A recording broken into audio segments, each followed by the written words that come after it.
Hi guys, and thanks for joining us for the last ATN talk of 2015. As always, I'm joined by the lovely Dawn Carter, who co-hosts with me here on Blab every week, where we talk around things that are going on in social and how to build communities using different social tools and platforms, and how to do some social listening. Today we're talking around Twitter chats. Hopefully we're going to have a couple of guests popping in and joining the conversation, but we're just going to talk around the topic of how to build different communities using different tools, specifically the Twitter chat today.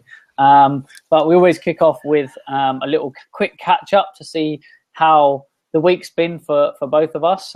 So Dawn, tell us a little bit about your week. The week has been good. Well, it's Monday evening here in California, and so it's been good.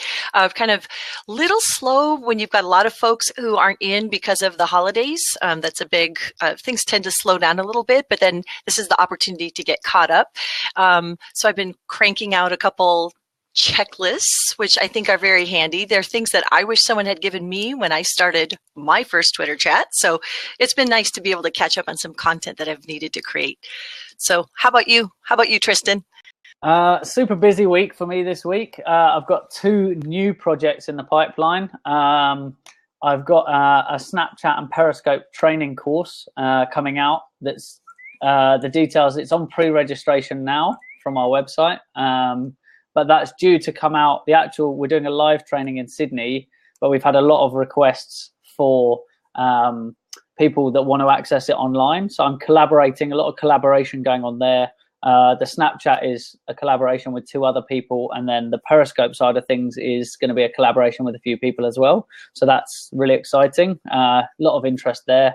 So yeah, I got that project. And then I'm also working with Matt from Oz Backpacking on a new project for backpackers, funnily enough. That is potentially a groundbreaking project. As far as I know, it's the only one of its kind that delivers all of the stuff that it's going to be delivering. So it's a fairly sizable project, as you can imagine, but that's due to soft launch in December, which obviously we haven't got long of that left, and then proper launch in January, because in Australia, obviously, we're in kind of summertime. Despite the miserable rainy weather we're having today, it's summer here, so obviously it's a good time for launching a brand that's to do with traveling and going outside. So that's where I'm at, and then just upping the number of social posts I'm putting out and things for 2016. So yeah, just doing that. I'm making sure that I keep on top of my own Snapchat posts as well. So just in the process of Snapchatting our Blab right now. So oh my gosh, a busy week. I cannot keep up with all of that. I mean, I love it that there are people that if I do need to, I know who to call. Yeah. And I know who's going to be producing some excellent content so that I can forward clients or folks that are asking over to you, which is awesome. But yeah, I cannot keep up with it all. Well, one of the brilliant things about what we've done with the course is we've actually built it to be affiliated. So it's designed that basically anyone who's been on it, if they like it, can refer someone else and obviously become an affiliate.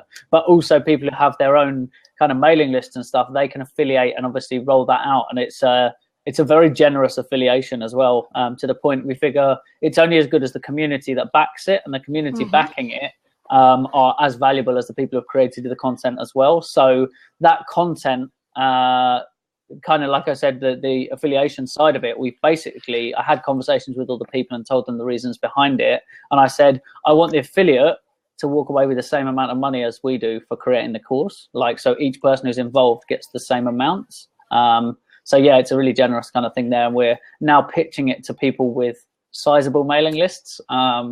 And obviously kind of rolling back down, we want to start on the big numbers to get this course out quickly, because everyone who signs up through the course essentially then tells other people as well. So hopefully that's going to do really well for numbers. So great. Oh, that sounds great. I mean, this is the fun part of Blab, right? I mean, the folks that you're meeting, the like-minded kind of go-getters, the early adopters. I think I forget so often that most of the universe doesn't have any idea what Blab is. And so we're the old timers because we've been on for, 4 months, whatever, but it's there. The majority of folks don't even know about the platform. So it's neat to see the creativity, like what you're talking about. So yeah, it's I'm super excited about it, and it's super exciting. In fact, I'm gonna update the topic because I think it's gonna be more around communities. I know we're gonna touch onto Twitter chats, but we can bring that back into the title. In fact, I'm gonna use a phrase that comes up every week, so I could bet you can imagine what this is going to be. The VWC. I shouldn't say WC though, because in the UK that means water closet, but the virtual water cooler, the digital water cooler. So some people will be like, "Oh, what? There's a water cooler that's now digital." Like it's so maybe virtual would have been a better word, but let's just leave that as it is, so people can ask what it is as they come in. They'll think we're pitching a new product or something. So yeah, I mean, the reason I wanted to change it to the digital water cooler is obviously use as a phrase for kind of people getting together around a topic or a time. So whether it's, specifically a Twitter chat or whether it's getting together for a blab or whatever it is, it's irrelevant of the platform because they're all just tools to bring those people together. And I love the phrase, the digital water cooler. And so that's that whole community building element, and that's a really powerful thing, having so many different tools to bring those people together. So what's your current favorite digital water cooler? Where's your favorite place to go and have those chats and connections right now? Because I know it kind of changes from time to time and in where we're enjoying spending our time, so I'd love to know what yours is. Yeah. Oh, I love the gift that Robin put in. Oh my gosh, it's a blab. I mean, obviously that's a good one. I'm really enjoying Twitter Smarter, which is hosted by Madeline Sklar on California time. It's Tuesdays at 3. That's one of my favorite, just because she has so much experience, and I love learning from her. And then Adele DeMeyer, also from Australia. Yep. Really, really good. A lot of good learning. I have learned so many things from those gals. And so I just love that the community that comes around that. So that's a good one. And then, of course, SBiz Hour. Yep. I mean, that's a really, really fun one. I could not capture all of it today, so I usually will capture some of the replays of that. So how about you, Tristan? I don't know. My strategy's changed slightly in what I'm doing. So I am on and I'm consuming kind of things on Blab and bits and pieces, but obviously because I host 4 shows on here, I have to be mindful of my time on it. So obviously some are very short and some are longer and a bit more open-ended, but that means I've changed my strategy around Periscope. So my Periscope now is 3 5-minute periscopes a day. So I'm putting out 3 scopes, but they're like a 5-minute chunk of content. I do an intro, a solid 5 minutes of bang, bang, bang, bang, bang. Here's all the content. Then a quick catch up with everyone who's joined me, and like giving them a little, call to action at the end of it. And then I'm gone. So like those, I say they're 5 minutes, but it could be like it's a 15 minutes with the kind of intro outro bit. But I've set the format that you get that kind of skip the first 2 or 3 minutes and you're into solid content, make some notes, and then you can, as soon as I start talking to people, it's time to log off if you're just there for the content. So it's really like much more structured than a lot of people's periscopes, So that's what I'm doing. And then I'm doing sunrises and sunsets because beautiful country, right? So I thought I'd show the world, and what Periscope is about is obviously showing where you are and what you're about. So that strategy's changed. My Twitter and my Instagram are both about to blow up with loads of content. So for anyone who doesn't know, I actually have 13 different external hard drives, and this one this is the beast. This is was the most expensive hard drive I've ever bought, but it's a 3 terabyte hard drive that runs fast enough for me to work straight from it. So I'm about to massively bulk upload and schedule loads of content that I've constantly been backing up. So coming to the end of the year, here's my recap on 2015. Here's all of my content from 2015. So there's a massive amount of that, and then reposting the YouTubes to other channels. And so, there's loads of content to be pushed around, and Yeah, so you can imagine for the next month, it's going to go a bit crazy on all platforms for us. And that's not creating content. That's just putting out the content that we've already made, because we're taking a kind of 2 weeks off from creating content, and we're putting out repurposed content for kind of over Christmas, New Year, and into the beginning of January. And all of the shows that we host have been kind of, this week was the last week, and then it'll be the second week of January. So I've kind of got a break from all of those to get already focused and ready to go on those. So yeah, it's a busy time, a super busy time for me. But all the platforms have taken a slightly different angle as well, which is, it's good because it means everything's really focused. I know what's going on with each platform, even more than I did before. So one of the nice hints that I've had with other folks is to basically create a grid and to put down on one column all the platforms, and then across the top, what is it? The first column should be, what am I trying to accomplish? And then what is what does success look like? This is, make it smart, measurable and actionable and something.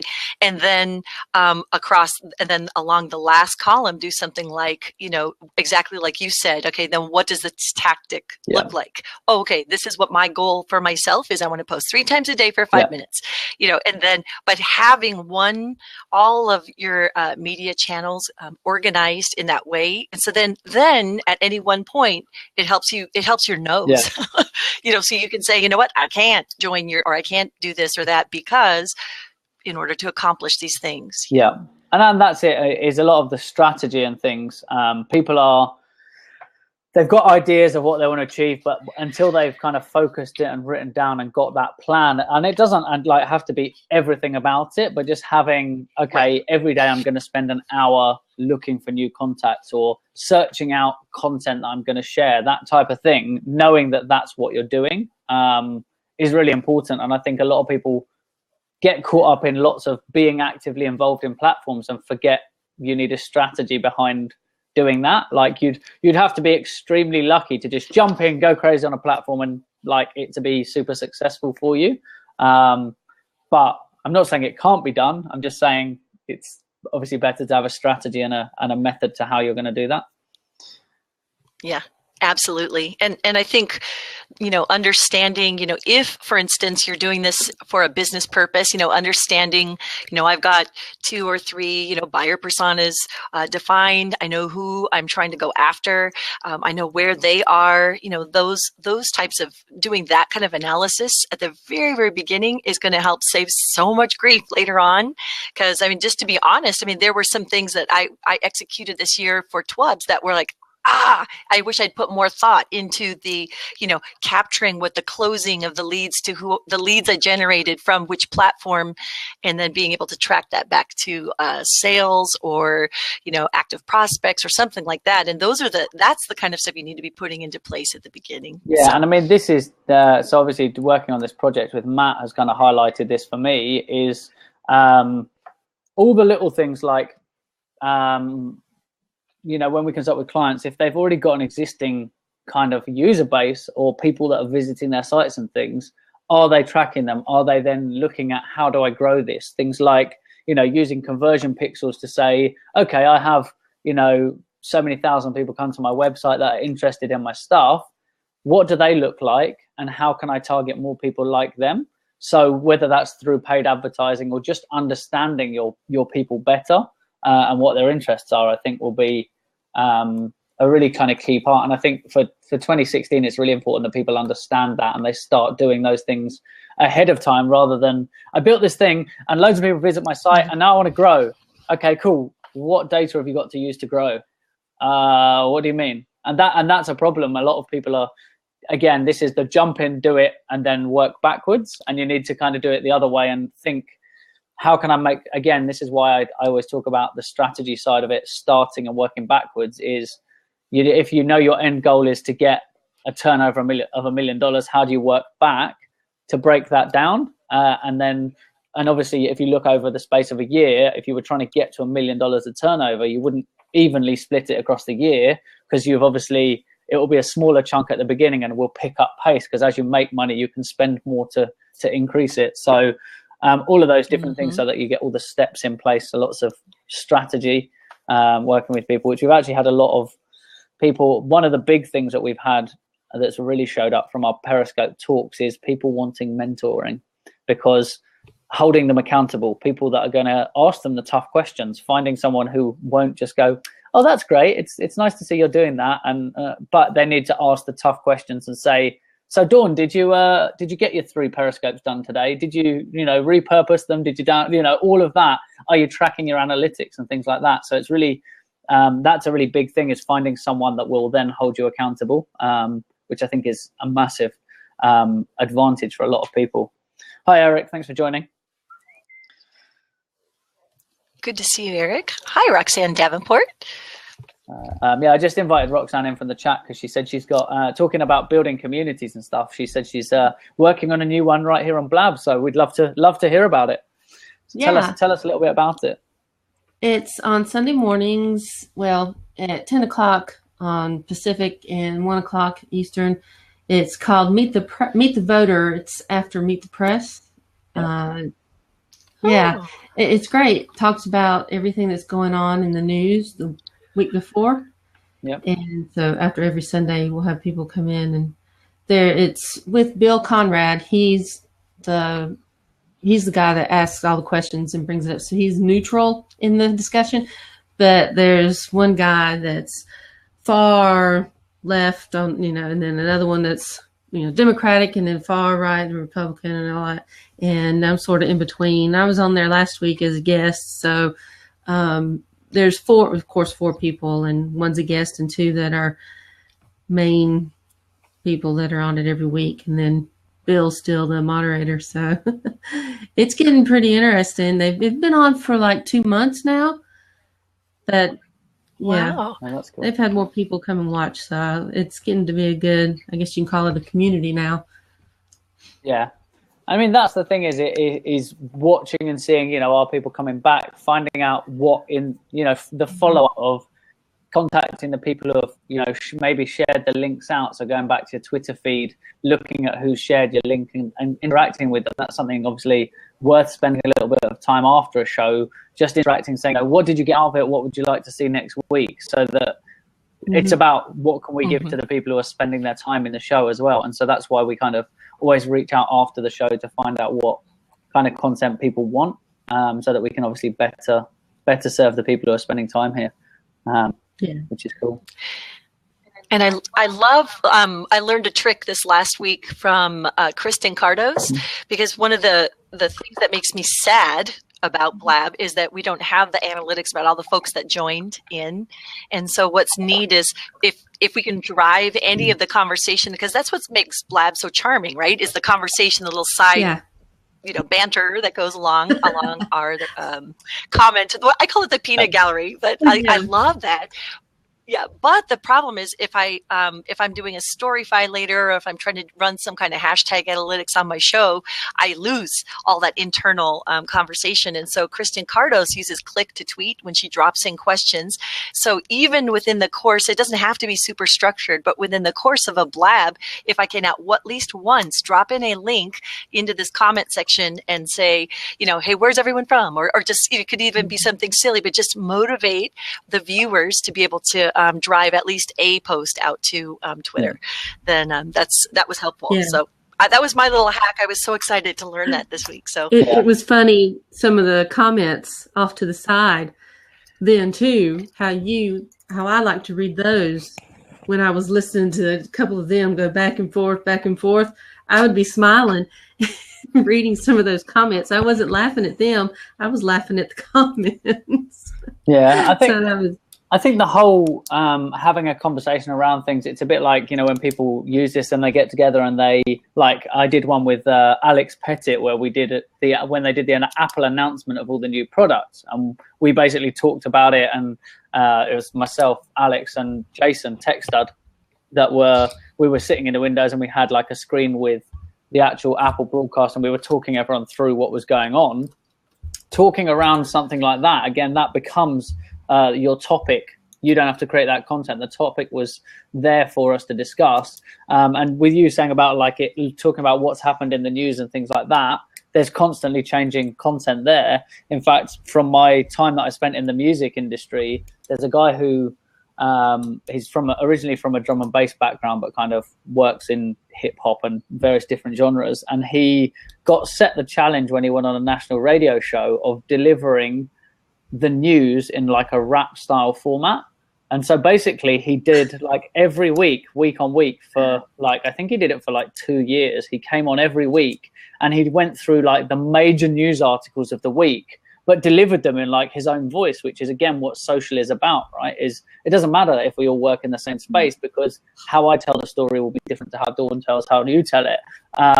And so he would come on the show, and he even took it to extraordinary lengths of things like he created characters, because it was a news broadcast, right? So he had like an extra reporter that was him with a different voice, which is fantastic. If anyone wants to see it, I'll try and find a link while the ladies are talking on the next point. I'll see if I can find a link and drop it in. It's outstanding. It was back in the UK and just off the wall, like the response he got, and then that got kind of repurposed onto YouTube and it went crazy there as well. So definitely like an interesting, finding your own voice to talk about topics is a really good thing. Rob just came in and he was on there yesterday too, and he could tell you what it was like, funny, and I laughed, and that's just me in the way when people talk and say some things and they get on, comparing what everybody agrees and disagrees about. That just makes me laugh sometimes because it just humorous to me. But he was there and he could tell you about it. But Bob is also doing, Bill, he's also doing one, Timelines of Success, and I put it up there too. He's talking to people about what they're doing on Blab. And some of the points they're trying to get across. Yeah. And if you wanted to talk about that too, he's putting them aside and he's putting them on YouTube and on iTunes. So when you say their points they're trying to get across, do you mean that he's trying to dig out what is it that, why are you here? Mm-hmm. Correct. Oh, nice. Yeah. Nice. Mm-hmm. Wow. So Roxanne, why are you here? Well, you can pull up my sign what I put for Twitter too. I talk about health, and I call myself an epilepsy advocate because I have epilepsy.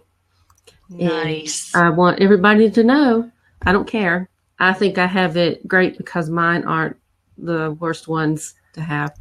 I just stare for 30 seconds, so I don't mind telling anybody and talking about health insurance, all this mess about medication. I mean, it's not, that's why I was there yesterday. It's not brought up in debates. So that's why I had to be on the Meet the Voter. So I had wonderful. And I blog. That's what I do. I write about it. Oh, I'm a social butterfly. Yeah, you invite me, I'll come in. Yeah. I think it's again this kind of time of year as well. I think it's important for everyone to kind of take a little stock check and look at how's the year been, what new connections have I got, like how have I worked on those relationships? Are there any relationships that maybe the year's been really busy? Is there anything that I've kind of neglected, and how do I reconnect before we kind of launch into the new year?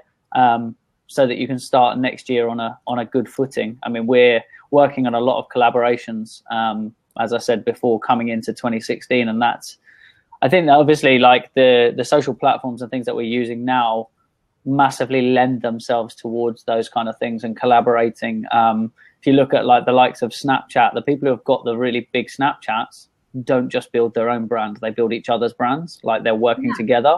And then obviously they advocate for companies and things, but to build the brand to the point of recognition is working with other people. I know I'm not sure if anyone's using Snapchat and how much they're using it, but there's a big group of artist storytellers, so people illustrating over the top of their Snapchat, who got together, they flew into a location and they went and did a day together all telling the same story through, like, as all their own voices. So if you could watch each channel and it's the same story, like going through that city, but it was all very, very different, because each of them has their own drawing style and their style. Like, some are putting videos and some are just putting still images with drawings. So yeah, it was a really cool kind of community project. It was awesome.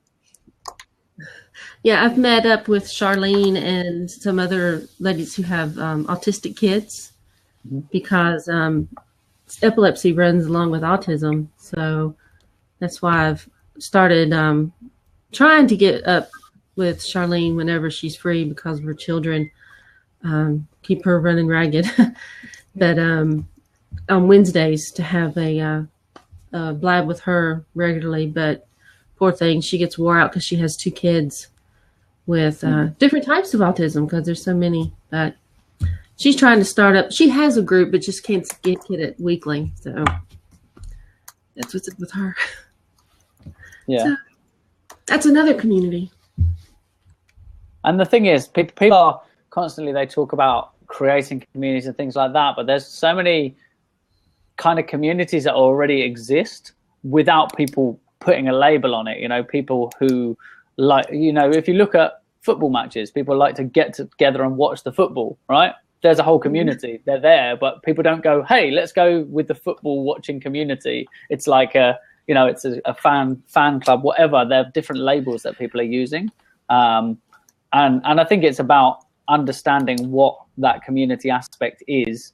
And obviously where we stood out on the Twitter chat thing, that's bringing people together around a common talking point, whether it's very specific or whether it's quite a broad topic. It brings people together to have that open discussion.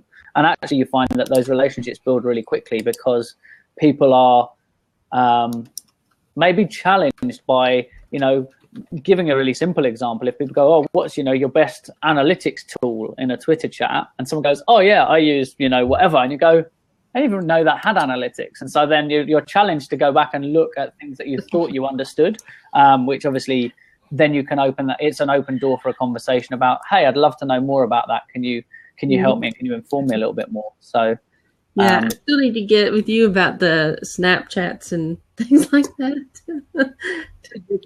Well, the scope, I didn't know there were all the scope analytics were available until I learned from, you know, all the mad scopers that are here on Blab. It was fascinating to find out. I didn't know about Periscope till I came here. I know you can laugh about it, but I didn't know about it. So. But yeah, I mean, and that's it. And like I say about the analytics side of things, it's really important to, if you're doing stuff, work out what's working and what's not, so that you can make the best use of your time. Again, it comes back to this same number of hours in the day, but how productive are you with the hours that you're given? You know, and what can you do to make those more productive? Is it working with other people? Is it using certain tools? Is it working on certain platforms? Is it completely removing yourself from platforms? Is a consideration saying, am I better not to be on this platform? Because again, having a social profile on a platform that you're not engaged in is, you know, if you're there as a brand and people see you're there, they're going to complain to you there. They'll actively complain to you and think you're ignoring them. If you're not there, they might complain on the platform and you should be listening anyway, but it's less offensive to them than I sent a tweet to you and you didn't respond. Or I sent you, you know, I reached out to you, I sent you an email and you didn't reply. Whereas if I just go on Twitter and go, not liking the service of McDonald's, but I didn't tag McDonald's, I haven't reached directly out to them. And there's a reason I bring McDonald's up, because we're in a social battle still online. That's awesome. Absolutely. Yeah, I think Johnny's, I'd love to know, Johnny, what's the reason that you came to join the Blab today? I'd love to know how you heard about the Blab. Oh, look at that. On cue, jumping in the seat. So always great to have you on, John. How did I learn? It's called the Tristan signal. It's like a bat signal that just goes out. Mate, Batman's got nothing on Tristan. Tristan's got this light that beams a mighty T around the world. and it's like the Tristan signal. It goes from it reaches the. I'd say Tristan's signal reaches the alphabet of social media. He puts out Can one I quote beam. you on that? I need to cut this out. Well, it's on record. So he puts out a beam of light that goes from A. Think of any social media on A down to Z, and like it's there. When he gets it done. Roxanne, nice to meet you. My name's Chocolate Johnny. How are you? I'm fine. How are you? And Dawn, of course, I know who. We all know who Dawn is. So, Dawn, I got your tweet today. So yeah, I'd love to do something. I can't wait. Oh, that would be great. Yeah, would love it. Okay, Tristan, ask the question again. Now I've done my formal introduction to these lovely ladies. So, talking about like building communities, obviously you've used various platforms. You're quite active here on Blab, and you're also very active in the Periscope community. And obviously that's exactly what we're talking about, is community. And as the title suggests, the digital water cooler, bringing people together to talk around a certain topic. And I know that you've massively reached out and connected with people and helped people on different platforms. So for you, like, how do you go about that community building element and connecting with those people? And how's it been for you this year? Big question, right? Oh, it's been, good question. And yeah, I could, then I'd give away my Periscope Summit speaking speech.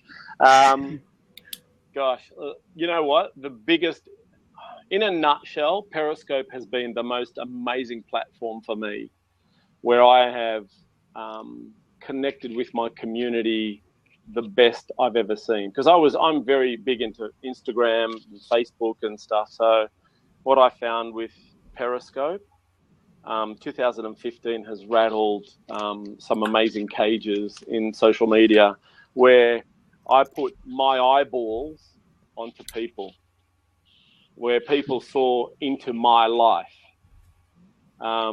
People were watching me yesterday in the rain, periscoping on I have this famous yellow chair that I dragged to the beach.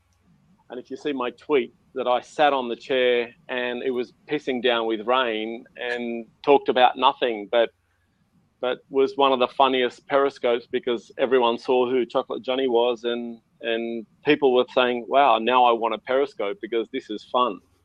So yeah, 2015 was amazing. I can't wait to 2016. I had a good conversation with Sarah Moore. If anyone, most of you should know who Sarah Moore is, the underscore Sarah Moore. Yeah, I had a great conversation with her while I was coming here to the factory in the car. And we both agree that 2016, for a lot of us, we've laid the foundation of social media. A lot of us have laid down amazing foundations, and that could mean from Blab to Snapchat to Periscope to Instagram to Meerkat to Facebook Live, which is coming. That's going to rattle even more cages. So yeah, I think 2016 is going to be great. Absolutely fantastic. Yeah, I mean, it's been for us that, well, John and I actually are connected because of social. We connected through the likes of Periscope and things, and then our connection is built because I always drag him in with the Tristan signal from social to all the various different places that I'm deciding to hang out. So that's kind of our relationship, and you know, I'm regularly talking to John, and not just on social. It's built the relationship outside of that. What was it, 2.5 hours on the phone the other day, John? Short call, that one. So actually, no, it was longer than that, because I hung up. It was 11 o'clock at night, and I declined 3 of my wife's calls. So you have some answering to do. Well, not that. I mean, I basically put you down as when the lawyer rings me for the divorce papers, you're actually the person whose credit card number I'm putting down. I love it. Please bill too. And I'm sleeping on your couch. No, I mean, like you said, look, the community. The great thing with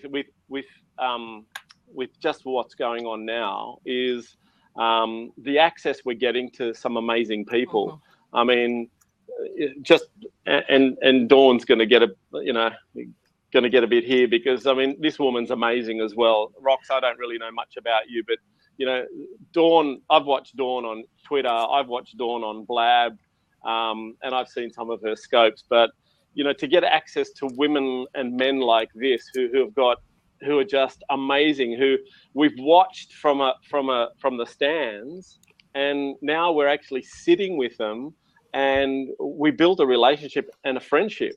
Mm-hmm. We build a relationship and a friendship. And I go to one of my first interviews on a podcast last year. I said one thing. I said, social media is about one thing, but all three. First is building a relationship. And so once you've built the relationship, what comes next? You build trust. Once you've built the trust, then you can build anything. And in particular, everyone wants to build their business. So, yeah, that's my sort of 2 cents worth. So I appreciate when Tristan puts out the tea and Chocolate Johnny runs. Like, I mean, I'm running this. I'm running a like. I was going to do a Periscope. I mean, I was doing a Periscope, and I thought, oh, Tristan's tea's out there, and I'm just like running. I'm running up the stairs, and my staff's going, "Where are you going?" I've got to do a blab. Quick. But we got Christmas. Oh my gosh, that can wait. That's so funny. But I think, John, one of the things that you've done, and you even just mentioned it because we were talking about building communities, is that you've given people access to you as well. I mean, and I think that's what's been so fun is that there's this curiosity about, well, you know, how do people make chocolate, you know, or, you know, but you don't just do it in an educational way. You put fun there, and you give people that sense of it's an experience. It's not just a connection. It's like, I just had like this chocolate experience, you know, so I think that you are someone that people should be watching regardless of what industry they're from to see, wow, this is how a small business person personalizes their brand and makes themselves accessible. So I think you've done a tremendous job with that. Sarah Moore. Thank you. I appreciate it. That segues into my Periscope course at $47.99. No, that'd be Tristan. No. Underpriced. What? Underpriced. But that's only for 72 hours because after that it's $1,999, and we'll let you do at 10 easy payments of $199 a month. So yeah. Sarah Moore. Does it include lamppost training for periscoping from under lampposts? Yeah, we'll teach you where to periscope anywhere and everywhere. Hi, Sarah. Hi. Let's talk communities. Let's talk about your community and how it's grown in 2015 using various different socials. Yeah, well, I jumped on Periscope in May. Oh, no, wait, when did it come out? 24th of March or 25th of March. I think I jumped on it in April, and it was my fastest growing platform. That's probably just because I was an early adopter. Like, let's be real talk, people. Like, it's not because I'm an amazing genius. And like, let's be honest, a lot of us have grown our platform on there because we were early adopters. I'm not saying it's the only reason, but like let's be real. By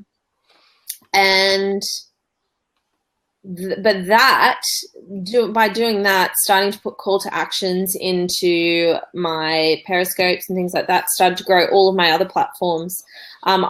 Just before I started Periscope, actually just when I started Periscope, I broke up with Instagram and I made it really, really public. And I put it on Instagram, I put it on Facebook, I put it everywhere, and I said I've broken up with Instagram because I just couldn't justify putting my energy into all these different platforms and just doing them fast. So I broke up with Instagram because from a service perspective, I found it difficult to cut through. I wasn't refined on my own message. I wasn't even refined on my own service. So even though I've been doing what I do for a while, I have far greater clarity about what I do, what I offer, what I'm great at now versus back then, even, 9 months ago. So I broke up with the Instagram, and the funny thing was, I think it was Brian Fanzo who was like, you need to get back on Instagram. What are you doing? You're like a social media person and you're not on Instagram. I was like, well, I'm not on it. I'm just not putting energy into it this time. So get back on there. So I did. And it was so funny because I don't have a huge Instagram following, but the moment I got back on there, it started to grow. And I'll tell you this, it's not because, I'll answer that in a sec, Dawn. That's a really good question. And it's not, I mean, it didn't start to grow for any other reason than that I started to become, I don't want to say present, sound woo-woo, but I basically was making myself visible in the social space in a greater way. I was doing videos on Facebook, and then I started using Periscope every single day, and people started to know me as a personality as well as somebody who was delivering value, at least I hope. And all of my other platforms started to grow. I don't have huge followings on any of my platforms. I'm not like a big guru following person, but I can tell you that every single platform I have started to grow. I grew my email list as well, things like that. So to answer your question, Dawn, how did I gain that clarity? I started to become very conscious about what I enjoyed and what I didn't enjoy with clients. So I've always kind of been in the digital space, but I just felt pulled in so many different directions because I understood the space holistically, but there were certain elements that I just didn't enjoy at all. And then I kind of gained clarity about 3 months ago, where I was just like, actually it was before then, but I kind of I've built a website. I've started creating ads and stuff for this new identity that I have, which is solely around social media strategy and management. And it was funny because at the beginning of the year, I refused to manage anybody's social. I was like, I'm not going to do that. Why would I do someone's dirty laundry? Like, I was very ego-centered. But the thought of doing it made me just feel stuck, not in control, all of the things that I need to be. It just was like the opposite. I was like, I don't want to be confined to somebody's social. But then I started doing it for businesses secretly because that's what you do when you don't want people to know something. You do things secretly. And then, as most of you know, I had surgery at the end of September, and it really laid me out. Like, I was in bed. I couldn't think. Sorry, there was an ant just bit me. Why is there an ant in my bed? And it forced me to not think. It forced me to actually get rest from my mind, because I'm somebody who my mind is always on. I'm always thinking if I'm not doing. It's just my personality. Sorry if I'm lagging. I think I'm really far away from the Wi-Fi. And so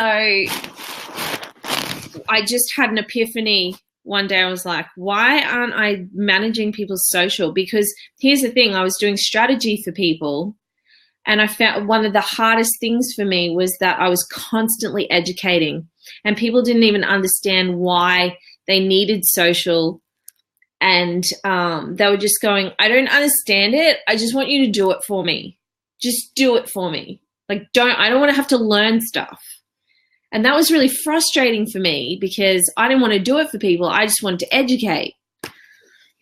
So I kind of got to this place where I'm like, well, why don't I do it for people? Because it's from that position, from coming in at that entry-level position where I'm meeting a need, like a really solid need, that I can then do the strategy that I love.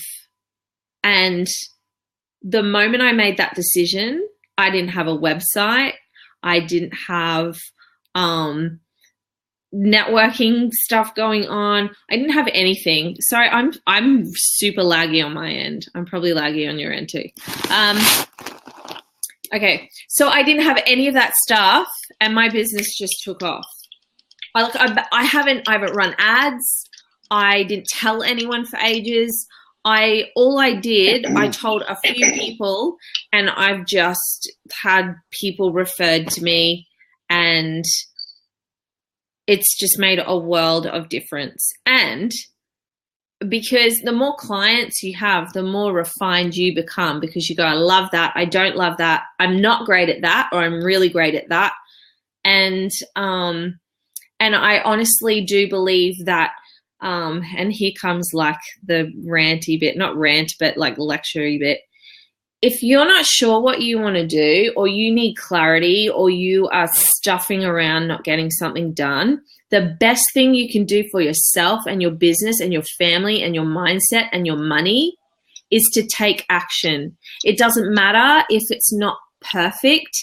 And by that, I don't mean, oh my gosh, I made a spelling mistake in that blog. What I mean is that it doesn't matter if it's not even where you want to be, because you don't know where you want to be. You just know that you love, say you love being in the ocean. So you go, oh, I kind of know how to surf, I'll start teaching surfing. That's not necessarily where you want to be, but you're around the ocean, you're in that space. And that's really, really important, because then you start acting, and that momentum, I'm not a believer in all this new age crap about bringing stuff to yourself and energy and blah, blah, blah, blah. Like, I'm a Christian and I believe God gives opportunity. Like, I'll put it out there. But there is definitely something to be said for momentum.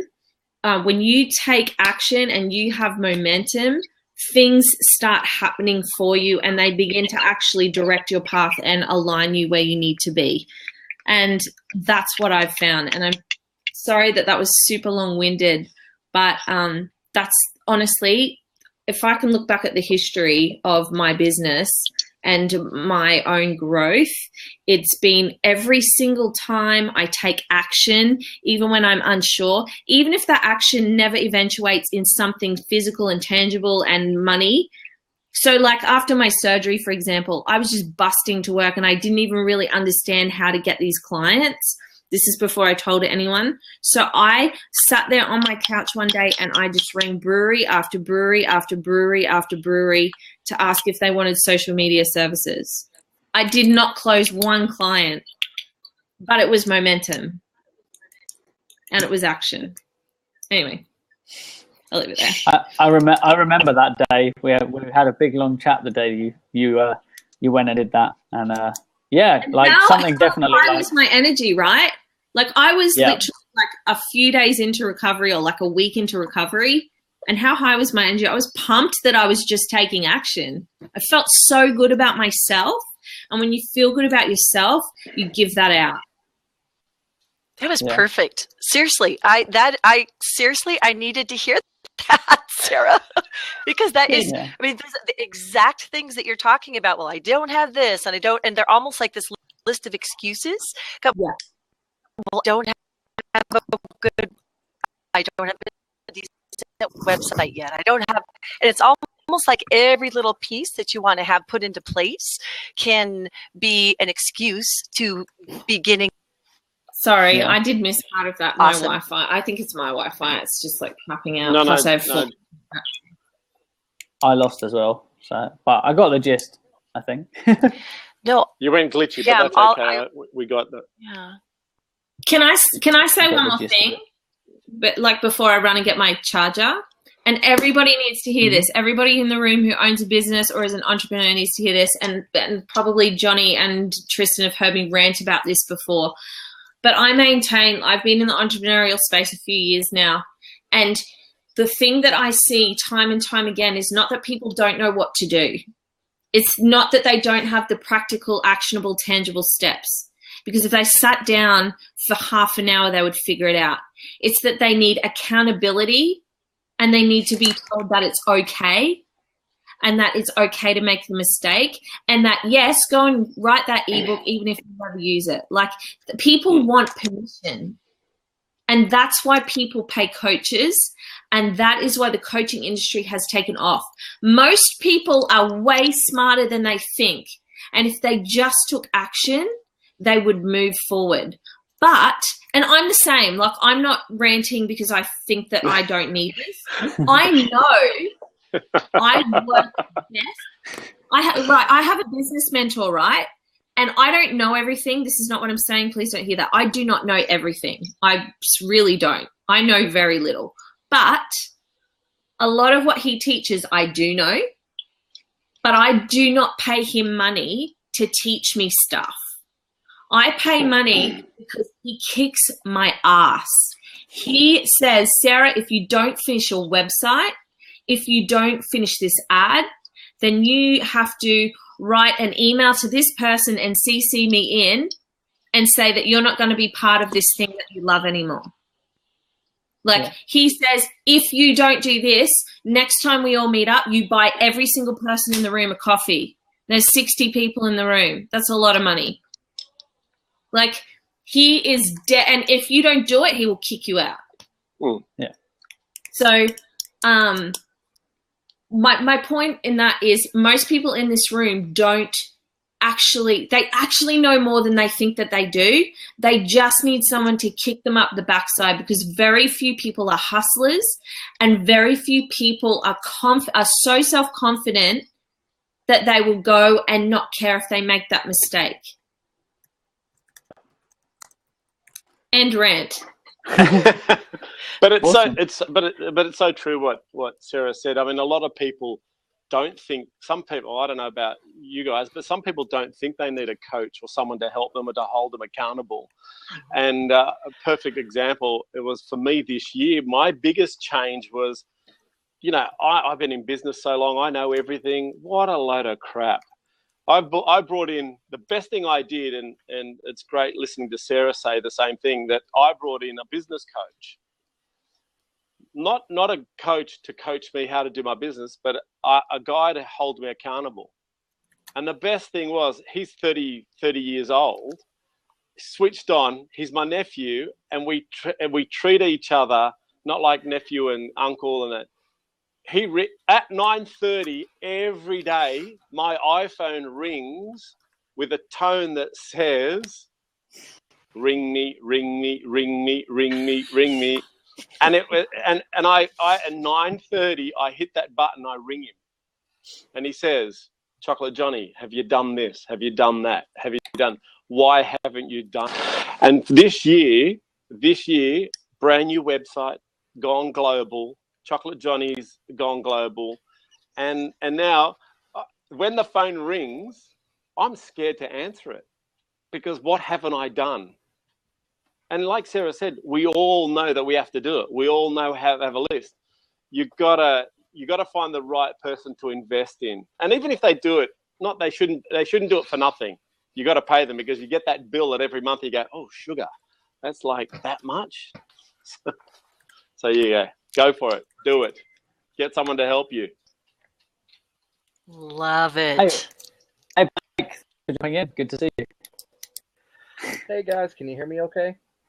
Yeah, good. Good to see you, Blake. Awesome. Great to see you guys. So good to see you.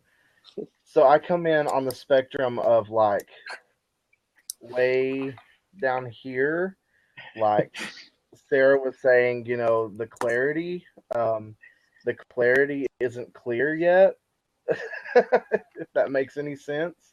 But it's still a fun journey, figuring out what you really want to do as an entrepreneur, and the strategy you need to take to go about it, it's exciting. And as Sarah said, that was like super encouraging, like the greatest encouraging message I've ever heard. It was just get out there and take action.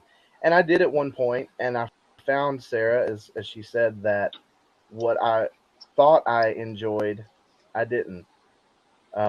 And so I took a step back and said, all right, now what's next? And it's all about discovering, what you really are good at, are not good at. And I figured out what I wasn't good at. And so I stopped doing it, because I didn't want to do something and not be passionate about it, because I think that that's the beauty of being an entrepreneur, is that you have the ability to be a part of something that you are passionate about. So that's kind of where I'm at now, and Tristan has become a great friend. I think we still have like a 15-day snap streak now. So, so something like that. He's become a really good friend, and we're working together, and it's all exciting. Things are starting to come into play. Everything's starting to come together again. It's just everything works out exactly as it should. So I'm should. it's a great it's a great world being an entrepreneur, but it's also a crazy one. So, okay, I'm done. Yeah, but look at it. How great is this? I didn't know Blake Croft until someone told me you've got to watch him on Snapchat. And then here's Blake Croft on the other side of the world, Dawn Card on the other side of the world. Chocolate Johnny sitting here in the chocolate factory. We got Tristan and all these people around the world who have connected and now working together, building together, thinking together, growing together, and then inspiring and motivating others. I mean, man, how could you not love this? I'm not eating lunch because I want to be here. I love it. Yeah. I love it. Yeah. And I think that there is such a generosity that I was mentioning before. I mean, to learn about, the little tools or the ways that we can all get better at what we do. Sometimes people don't have knowledge gaps. Sometimes it's just encouragement gaps, or they may not see what other people see. And so I think that gift that we give to each other of mirroring back the strengths that we see, or the wisdom, or, like what Sarah just gave to all of us. I mean, she was passionate, but she had no idea that there were people here that needed to hear that. And so I think that's just a great example. And what I put it in the chat, but I'm going to vocalize it for anyone who's not reading the chat on Bab, is that when we started running networking.com and helping mentor businesses and help social media strategies, the one biggest thing that people love about what we do is not only do we strategize and give them like the tools and resources to do things and encourage to do it, we then hold them accountable. And we've actually had people come back and say it's specifically because I know in 2 weeks you're giving me, and no one ever, like John was saying there, nobody ever wants to pick up that phone and go, yes, haven't done it. So because there's that accountability thing, and that's what makes it real for people, is when you're going to ring them and you're going to, like I always advise, I said, if we might not be right for you, but find someone who is, and someone who will ask you the questions that you don't want to be asked. Have you signed those forms? Have you booked that, whatever you need to book? Have you taken that day off that you need to have to come back fresh and do things? The person who's going to go and ask the really difficult questions to you is the right person. You don't want someone who just go, oh yeah, glad to hear everything's going really well, and oh, don't worry that you can do it. You want someone to, like the phrase is, kick your ass to make it happen. And so the accountability thing has been massive for us, and a really big reason that people have come on board. We all of these different services, and then they're like, oh yeah, that sounds good, and then we hold you accountable for everything we've said, and they're like, where do I sign? And it's funny that that's the selling thing when that's a part of the business. It's not, people's perception is that is the main part of the service, is not only do you structure it, but then you make sure that people are doing it. So and that's a really good point, Tristan, because on LinkedIn, apparently I've been making chocolates now for 26 years. And you know what? And it doesn't matter if you've been doing it for 2 days, 26 days, 260 days, or 26 years. The truth is we all get complacent and we all get a bit bored, and we all think, oh, there's always the grass is always greener on the other side. But trust me, you still have to, when you reach that grass, you still have to mow it. You still have to weed it. You still have to do it. So the best thing that happened to me was having someone come into my life and reignite my passion, my love for small business, not just chocolates, but small business, and also social media, and also to take my business to that level where I've dreamed it to be. So yeah, I'm stoked. 2016 is going to rock it. Yeah, I'm super excited, and I've dropped the link a couple of times on the side there, that we're obviously I'm doing some collaboration with Blake coming through into 2016. And talking on the accountability thing, we're building a full Snapchat training course, because obviously there's a lot that people are still not aware of and how businesses can use it and stuff. But talking about accountability, one of the things that Blake and I discussed is, again, that accountability side of it. In every manual you have has our snap code on every single page, because we want you to ask. We're going to snap you every day once you sign up on that course. Check that you are actually taking action. How many people pay for a course and never do it?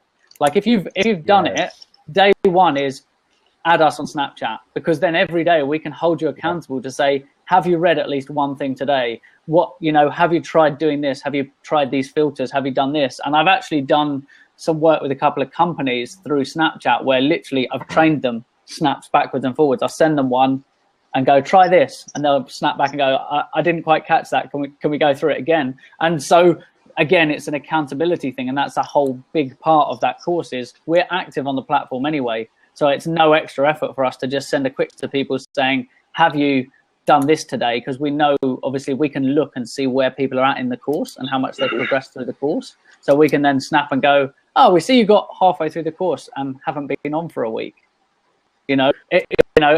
It's not so holding them accountable, but also being sensitive to the fact something going on, reaching out and having that personal element of, you might have dropped this course because you've had some major incident that you're dealing with. That's cool. Let us know when you're ready to go again, and we'll recap with you, we'll refresh with you, so that you've got that support as well. Yeah, I don't think people realize how powerful Snapchat is. It takes the whole gamut of social media in one little app. And once you get it, you guys, it is awesome. So I'm not sure if my mum's still in here. Yeah, I think so. She's taken some inspiration from John. If you follow John on Snapchat, you'll have seen his Oompa Loompas. My mum's doing an Elves on Shelves campaign at the moment, and has taken a similar kind of tack with how she's doing her Snapchats doing. I think she's doing an amazing job with it, actually.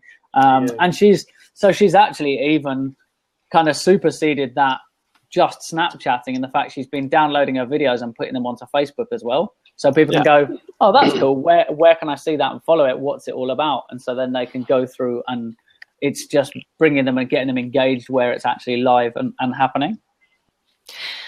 I wanted to add something in about the whole coaching conversation too, Tristan, because I think the idea of what you guys are offering, I think the tools have never existed before for the coach to be interactive. Before you could get podcasts where you get good content, but if in the moment you think of the question, you don't get that opportunity or the access to actually ask that person, without an appointment or something like that. So the tools exist now to learn asynchronously, so you can learn, you can have the question, you can post it, or you can send something via Snapchat or something like that. So you're able to not only teach, but to learn and absorb the information at the pace that works for you. And I think this has never existed before. If you think about it, it was telephone or Skype, and it had to be within this time period. But now it's, I want to learn, and then I want to go try it out. And a lot of times in those, when you have a specific time slot, the questions aren't there because you haven't tried and you haven't run up against the obstacle. And so I think what a great ability to be able to interact with a coach continually. Yeah, and that's so coming back to the actual platform of Snapchat, in that interactive element of it, is the beauty of that is Blake and I are obviously in completely different time zones, and we have like a time when we kind of overlap and that we're both available and awake. But Blake can send his stuff in the middle of the night, and it sits there, and I consume it when I then wake up, and then I snap him back. And if he's up, we chat. And so there's this whole, it's an interactive when it suits you element as well. So it's very, very different to how other things are done. It's, that there's a call to action, it's there, and there's a notification to say you need to open it and do it. But the whole accountability thing is, you're listening to Blake or myself saying, try this, send us a snap back and do this. It appears once and it's gone. So you need to do it right now. So if you open it, be ready to take action. It's a bit like I say about emails. No point opening an email unless you've got time to action what's inside of it. And that's exactly what Snapchat has forced people to do, is to react to that snap right now, because you're not going to come back later, because you can't come back and look at it.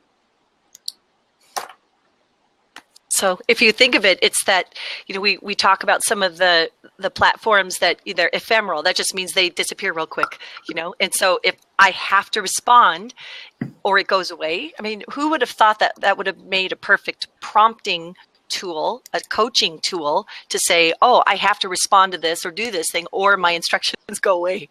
It's like it really gets your butt on that platform.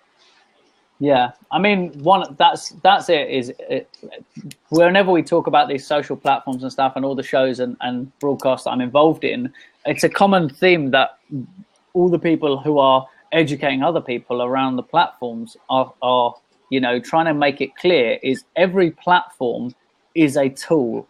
So we're now using Snapchat as an education platform. We're using it as a marketing platform. So different people have different uses for it. Obviously, where we've got a course, we're now using it. We're obviously marketing the fact that Snapchat, you know, there's loads you can learn about Snapchat. I mean, when we documented it, I think these are figures off the top of my head, and Blake can correct me if I'm wrong, but the full breakdown of just the UI in Snapchat is a 23-page document. It looks like a really simple interface, but when you break it down and try to explain it in detail, it's 23 pages of information. And then there's a supplementary document that the US has features that we don't have anywhere else in the world as well. That's another 13-page document on top of that. So there's all of these kind of different bits, but people need to remember that it's a tool, and you need to identify, is it the right tool for me? And then identify, how do I use that tool? And that's why things like the training course or reaching out to people, I mean, things like Periscope, obviously you can get an amount of information from reaching out to people, but the reason you go on the courses and things is you have someone that, if you're not sure, you can reach out and get that specific advice, and everything's neatly together for you. I'm not saying you can't go and get lots of the information for free on, you know, online, but it's time and money again. I'm going to invest some money into a course to save me the time to learn all of that. As well as the added accountability, Tristan, you know, when you, as you were saying, you could go and get the content for free, but when you have that course there with people who are there to back you up, it means so much more, you know, because accountability for me, as I said before, when things didn't seem like they were going the right way, I had no one to say, just keep going. So accountability is so important to Harley said, am I not doing my job? My wife's always there to encourage me.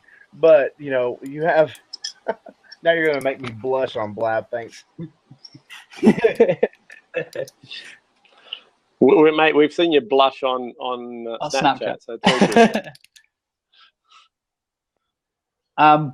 So, yeah, I mean, I've just put a question in the side there, and exactly following up from what Blake just said about the accountability side of it is, like, and be honest, like, if you've ever signed up for a course and not completed it, just like chuck a 1 or say yes in the chat, and I'll be the first to say it.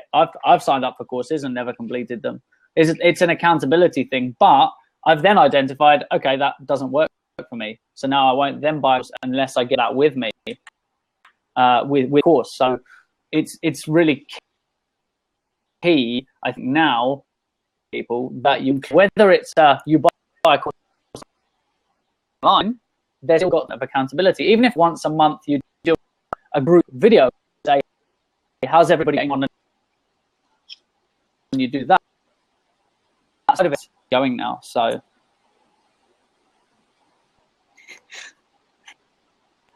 Eric bought 6 apparently.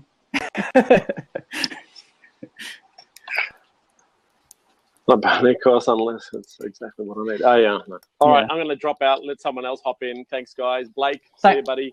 Dawn, always. Let's talk. Let's definitely, Dawn, let's talk about circle up next week. Yeah. I'd love to do it. Let's make it happen. Once again, my friend, just keep sending out that signal and I'll be there. Cheers, John. Thanks for jumping in. Appreciate Great it. to see you. Chocolate Johnny's blabbing out.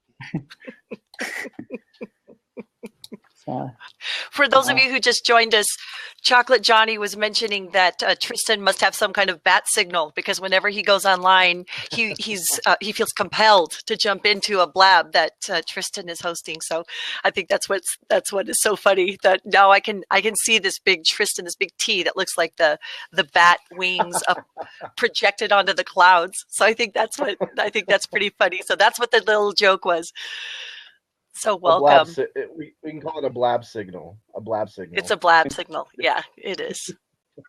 Hey, I'm not sure what's going on. We've got here at the moment, so that's why my internet keeps dropping and lagging. I know that it's not been so good. So I want to just bring a couple of questions that have been asked on the side, being aware of the people being in the room asking questions.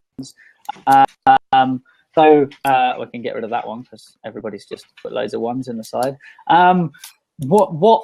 And this is a good, this is quite a good split here, because everybody's kind of, I think, in this window is probably fairly comfortable in different platforms as well. So I think this is a good time to ask this question about what's your top 3 personal most recommended social media influence channels. So where do you think you can pull the most influence through a platform? I'm going to, because I didn't get to do it on the show this morning, I'm going to put Sarah on the spot for this one to go first. The top 3 platforms. I think at the moment,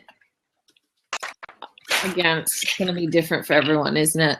But right now, anything that has video content, I think, lends itself well to my personality, but also just to the way the internet is headed in general. So for me, that's going to be Periscope or the equivalent, Blab. And I have to say Blab because one of my clients Blab stalked me before he approached me. So I kind of have to kind of give props to Blab for even being available. But my other one is probably, I know I'm not saying, if Gary Vee was here, he'd be like, you're wrong.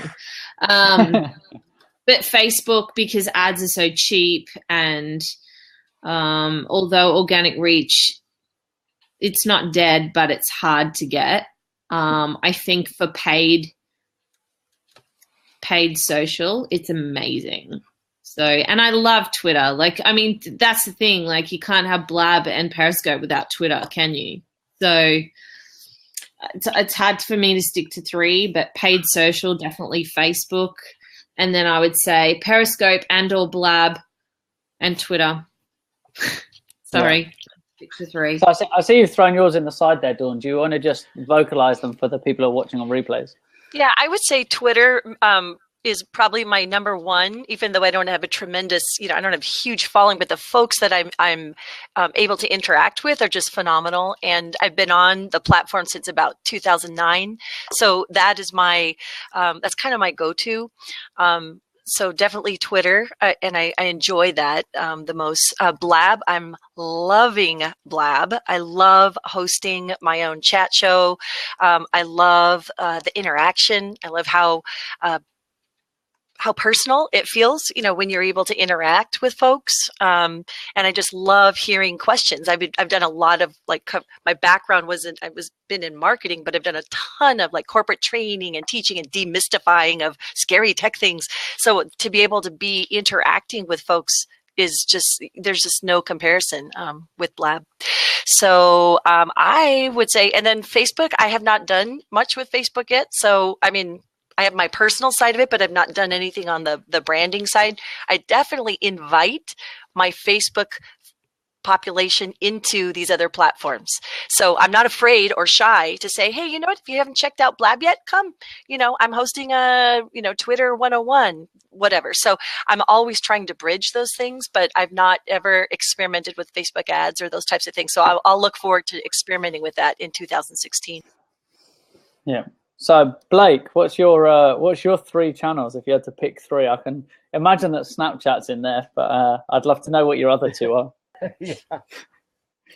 Well, when I first started, maybe, I don't know, 6 or 8 months ago now, Twitter was my go-to.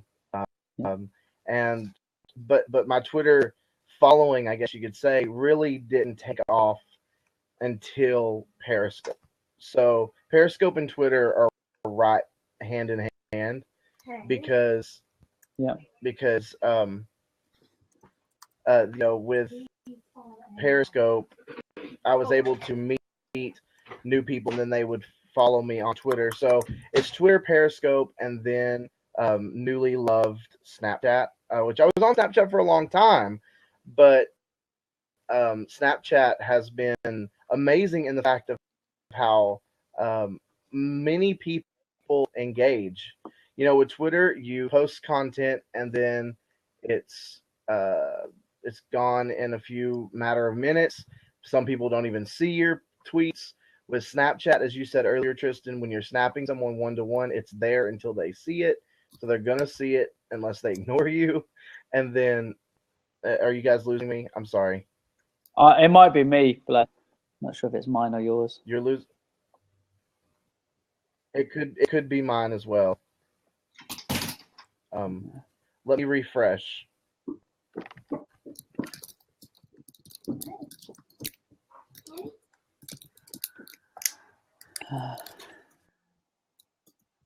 So yeah, I'm super keen to hear the end of this one, because it's always interesting to see kind of how people have progressed as well during the year, and it's interesting to see the people's comments on the side here. And there's kind of a common, it hasn't really got outside of 4 to 5 platforms. Like the majority of people are kind of pulling in the same sorts of answers. So yeah, it's been interesting to see, and I'm really glad that our chat around this digital water cooler, Dawn, has kind of showcased what the power platforms are specifically for the people who are here on Blab, spending time here as well. So I think that's it's been interesting to see all of that and find out a little bit more about people as well, because I'm just seeing that some people on the side also bringing in some really interesting ones, like Roxanne saying that like her WordPress she's considering, because she's bringing her other platforms into it. So she's like using Blab inside of that platform. So she's bringing her social to her own space, which is a really, really cool and different answer as well. So.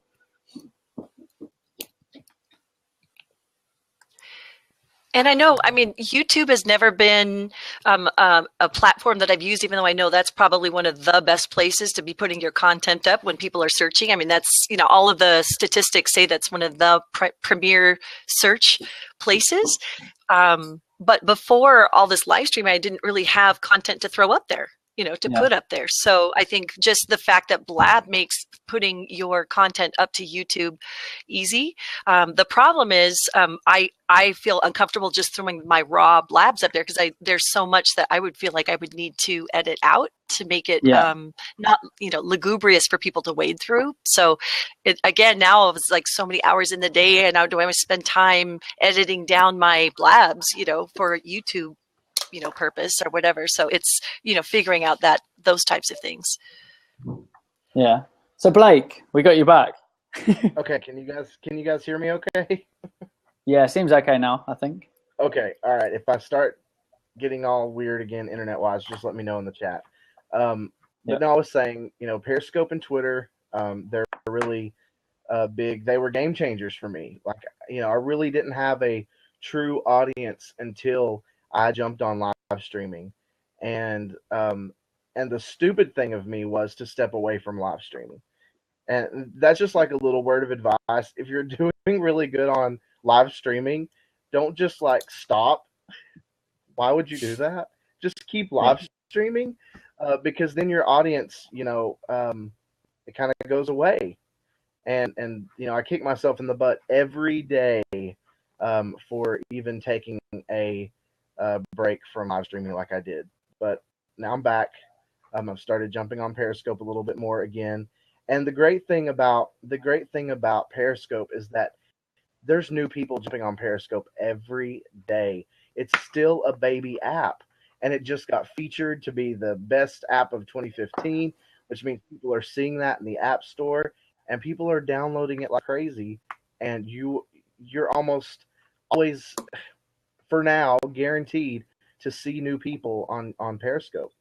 So don't knock off live streaming. Yes, exactly. More people will join, as Johnny said in the chat. And then, of course, Snapchat. So really, for me, it's Twitter, Periscope, and Snapchat. You know, it's as I was saying, Snapchat for me, there's just so much engagement there. If I post something to my story and I ask people to snap me back, they snap back. If I ask people a question, they will answer that question almost every time. Not everyone, but it's almost, 25% of people are actually, taking the time to respond back to something on a call to action, even if it's just a screenshot. And so the engagement rate there right now is so high, because it's so, is the right word easy? It's just kind of like simple, like duh. I can snap back real quick, only like a 2-second picture or 10-second video, so there you go. Those are my 3. So as you probably guessed, for me, Snapchat's definitely in there for me as one of my 3. If you've ever heard me talk about Twitter, I'm still a strong believer that Twitter is the glue of the internet. It's pulling a lot of different platforms together. I believe that the Twitter sign-in process and Twitter integrating to other things like Periscope and things and other socials, analytics tools and things, using them for sign-in as an option has made it even more powerful. I just think there's such a wealth of information there, and the fact that it's like the 3rd strongest search engine in the world, in the fact that you can do emotive search. Like, tell me anywhere else you can find an unhappy customer of your competitor like that. And I've done it as like a live training to prove I'm not just saying it. I've actually physically done it in front of an audience and risked my credibility by doing it, but I know that it's going to deliver. Sometimes it's not right at the top, but you can find that quite quickly. So definitely Twitter and Snapchat. And again, I love the Periscope community. So I'm with Blake on this one, that our 3 are completely aligned with that. So yeah, Snapchat, Periscope, and Twitter is my 3. And for those reasons, Periscope, just such a powerful community.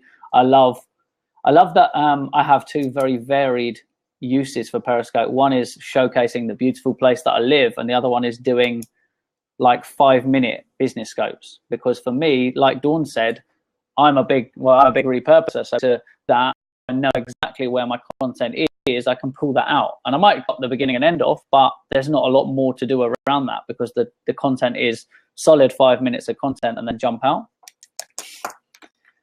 So those are my 3. I don't know. So sorry, I actually need to hop off, and the conversation is so rich, so I will have to catch the rest of this on replay. But Tristan, thank you again so much. Thank you, Blake. It was good to see you and to get to hear about your collaboration. And thank you for everyone that's joined us here in the comment section. It's so neat to get to meet and connect with you. My encouragement, follow each other, because the people you're meeting here are gold. They're going to be your gold, and that you can connect with on the other platforms. So just wanted to say thanks again, Tristan, for letting me hang out around your digital water cooler this week. And it's been really good fun, and as always, it's always a pleasure to co-host with you, Dawn. So thanks a lot for helping every week. You're welcome. And we're taking a break next week, right? Just so everyone knows, right? But if everybody who's watching or still in the room at Blab, we're actually taking a break until the 2nd week of January. So there won't be any shows between now and the 2nd week of January. We will be scheduling that later today. Basically, we're going to come back and deliver the fire like this show from the 2nd week of January. So come ready, bring a pen, bring a friend as well. We want to build a bigger community, so let people know. That'll be scheduled up on both mine and Dawn's accounts. We'll be able to see that for the upcoming shows. So thanks a lot, Dawn, for jumping in. Yeah. Love to see anyone who's interested. I think I dropped the link in before for my Blab tomorrow. I have one at 10 o'clock Pacific time for I'm in the Los Angeles area, and I'm doing a TWUB chat at 10 a.m. called our 8 top engagement tips for attendees at conferences, and just some tips and hacks and things that I've learned and other folks have shared with me. So wanted to just throw that out there. So I will see all you guys later. And thanks again, Tristan, for letting me join you. Bye, Blake. Thanks, Dawn. See you guys. Dawn... Yeah, Go ahead. She's jumped. So I've just dropped the link on the side there again so there's Snapchat and Periscope training available. Obviously, that's come up as 2 platforms that a lot of people are resonating with at the moment. Working on some collaborations around both platforms. In fact, one thing that we didn't discuss was it's not just Blake and myself that are involved in that Snapchat course. Oh, no. When you go to look, when we release the details of the course actually online, as soon as you get to the page, there's a face that you should definitely recognize involved in the course as well. But we're going to leave that. So you can pre-register via the link on the website, and we'll email you out send you out the links as soon as the course is live, which should be very, very soon. Very, very soon. So... I'm just going to do the wrap up. I'm going to stay on for another kind of 5 or 10 minutes, but I'm going to wrap up the recording so that I can stop, and then if anyone wants to jump in. So again, guys, thanks a lot. Dawn's had to shoot because it's been such an exciting episode that we've actually gone a lot over the time that we normally run. We normally run for kind of half an hour, 45 minutes, but today we've actually gone for double that, for an hour and a half. And we appreciate everybody sticking with us, listening and getting involved in the conversation here at Blab. If you wanted to join, you can either follow the hashtag ATN Talk over at Twitter to find any of this content, or alternatively, you can go to blab.im/ATW networking to find the Blab that we've got coming up next, which is the 2nd week of January 2016. And you can subscribe. All you need to come and join that conversation is a Twitter account, and you can sign up and join the conversation and ask questions. So thanks a lot again, guys, for joining ATN Talk, and we look forward to seeing you next year. Have a great Christmas and an amazing New Year.